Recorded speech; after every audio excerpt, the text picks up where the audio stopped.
عن مهامك ومسؤولياتك ودورك لازم اسالك النهارده عن الصفقتين اللي لعبوا النهارده. مصطفى العش اللي لعب كظهير ايسر في الشوط الاول وخرج الشوط الثاني اعتقد لجانب تكتيكي، بس حضرتك هتفهم اكتر مني. جرادي صار هو قال انا بحب اسم جريدي. جريدي خلينا نقول جريدي عشان تبقى اسهل بالنسبه للناس. يعني تقييمك؟ جيد جدا الحقيقه، جيد جدا. نعم. في ظل الظروف اللي الاولاد لعبوا فيها، في ظل التحديات اللي بيمر بيها النادي الاهلي خلال الفتره اللي فاتت، في ثبات في الاداء، مفيش توتر، وده اللي كان قلقني شويه من الموضوع. لكن مصطفى عنده ثبات، حتى ما بيلعبش، بقى له فتره ما بيلعبش باك شمال، لكن صح. من ضمن الحاجات اللي بتميز لعيب انه يلعب في تو بوزيشن، بيلعب سيرد باك طبعا طوال ال9 مباريات مع زد، وقبل كده كان بيلعب في بعض الفترات. هيحتاجه هو الفتره الجايه لان ياسر مطول هو ورقه بيستغلها المدير الفني لما يكون عندك لعيب بيلعب في مركزين، بيستغلها بشكل جيد. لكن اداؤه مش هقيم اداء مصطفى النهارده انه باك شمال، لكن اداؤه على مستوى الاتزان، على مستوى الضغط اللي كان موجود، وازاي كان هو واقف على رجله كويس بشكل كويس، فجيد جدا. جريدي صار طبعا يعني الناس كانت بيقول امبارح كان في خضه شويه في التمرين.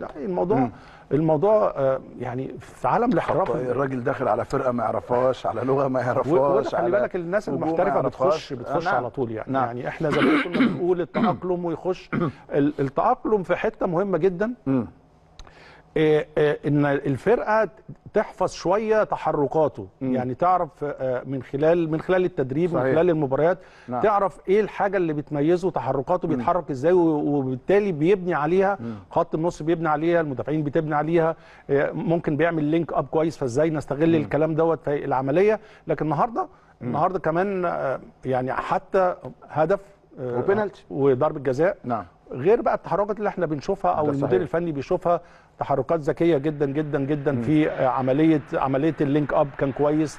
المتابعه، وجوده قد ايه في ال 18 كمان يا كابتن هاني من الفرح بالجول، وكانه مع الفرقه، وبين يلا سعيد جدا طبعا. فاهم يعني بدايه، انا حسيت انه بقى له 3 سنين في النادي الاهلي، يعني هو بدايه بالنسبه له بدايه رائعه جدا جدا، وحاسس طبعا بنبض المباراه، لانه هو كان قاعد الشوط الاولاني بره، فهو عارف بالظبط نبض المباراه رايحه ازاي، الضغط. لا ارجع باللقطه دي تاني لانها مهمه جدا. اللقطه اللي كانت من ورا دي، شوف عمل انه رايح لقدام ازاي ورجع تاني زي لا قبلها اللي قبلها ماشي اللي قبلها بشويه. هات الكره عاديه، هات الكره في العادي، ايوه في العادي بقى، في العادي. بص هو تحركه عامل ازاي برضه. انا كل ما بتعاد الجون بص يا كابتن، راح ورجع. هنا ده السنس، يعني هو ممكن يكمل فهيخبط في علي، هتخبط فيه وهتقع، لكن هو انا برضه شوف، انا شفت الجول كام مره، لكن برضه عشان الناس وحضرتك بتفسر برضه اكتر مني، خاصه ان مركزك هو دوت طبعا يعني موضوع التمركز. نركز عليه. هو بص حركته الاولى، بص راح، وبعدين لما اتصادت هو رجع ما كملش، استنى. برضه هنا تقدر تقول هنا سنس الهداف. هو عنده في فرق ما بين واحد عنده عصبي جوه ال 18، وده عنده سنه هدوء. الهدوء ده مهم جدا جوه ال 18.